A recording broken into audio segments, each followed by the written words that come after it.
नमस्कार दोस्तों। Online classes में आपका स्वागत है। हिस्ट्री में हम वैदिक काल में हम वैदिक साहित्य को पढ़ रहे थे और वैदिक साहित्य में हमने वेद, ब्राह्मण, आरण्यक और उपनिषद को देखा।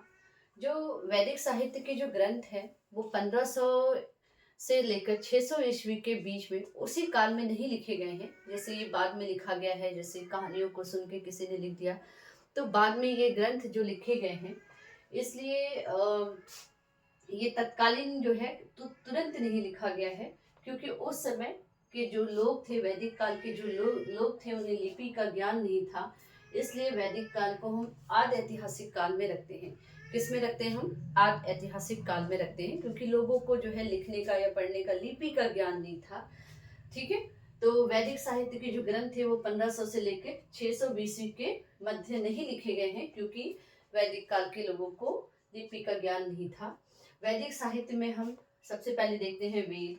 तो सभी को बताए कि वेद जो है 4 प्रकार के होते हैं: ऋग्वेद, यजुर्वेद, अथर्ववेद और सामवेद। ठीक है। ऋग्वेद, यजुर्वेद, अथर्ववेद और सामवेद। ऋग्वेद, यजुर्वेद, अथर्ववेद को मिलाकर हम कहते हैं वेद त्रय।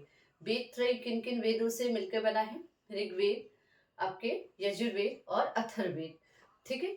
वेद त्रय इसलिए कहा जाता है इन्हें, क्योंकि जो ऋग्वेद है, यजुर्वेद है या अथर्ववेद है, इसमें जो है देवताओं की स्थितियों के बारे में, कर्म कांड के बारे में, यज्ञ के कर्म कांड के बारे में, संगीत के बारे में, गायन के बारे में जो बताया गया है, वो तीनों में ही, ऋग्वेद में, यजुर्वेद में और अथर्ववेद में, तीनों में ही क्या बताया गया है?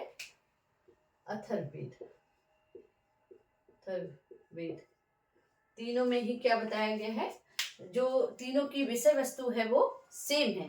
ठीक है। तीनों की विषय वस्तु क्या है? सेम है।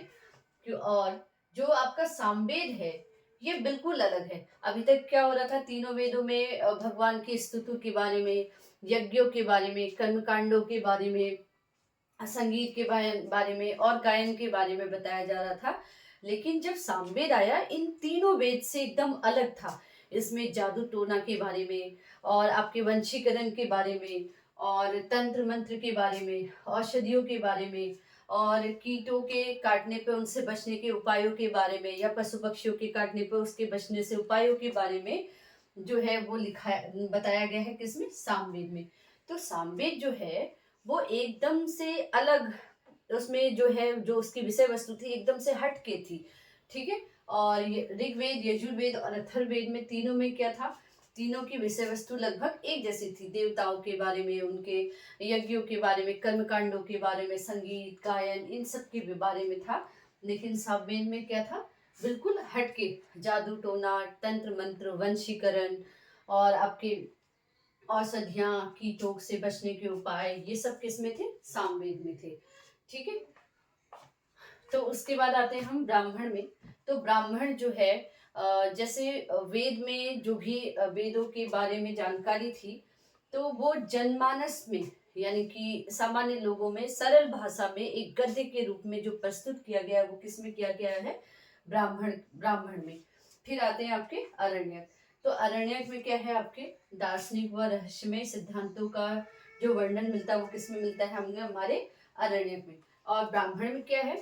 जो वेदों की जो वेदों की में लिखा हुआ है, उसको जनमानस तक एक सिंपल वे में, एक सरल भाषा के रूप में, सरल व सुबोध गद्य के रूप में जो है वो किसमें प्रस्तुत किया गया है? ब्राह्मण में।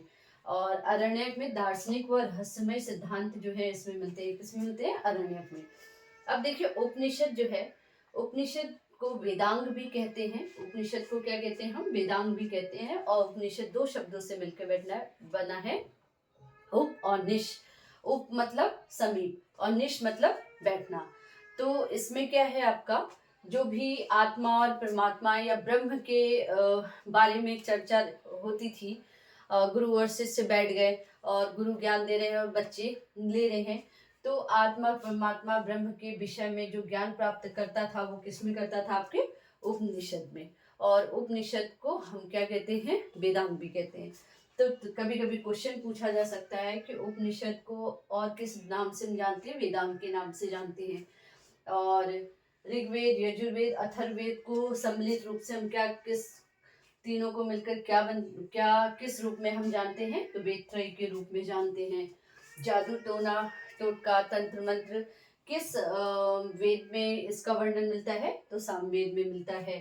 और यज्ञ कर्म कांड स्तुतियाँ संगीत गायन वादन किस में मिलता है, ऋग्वेद यजुर्वेद अथर्ववेद में। ठीक है, देवताओं का वर्णन किस में मिलता है, ऋग्वेद में मिलता है। तो ये सारे जो है टॉपिक है यहाँ से मोस्ट इम्पॉर्टेंट है एग्जाम की दृष्टि से, और यहाँ से बहुत ज़्यादा क्वेश्चन पूछे जाते हैं। तो वैदिक काल का हमारा एक पार्ट आज यहाँ पे समाप्त होता है। नेक्स्ट क्लास में हम नेक्स्ट वीडियो को लेके आएंगे। धन्यवाद।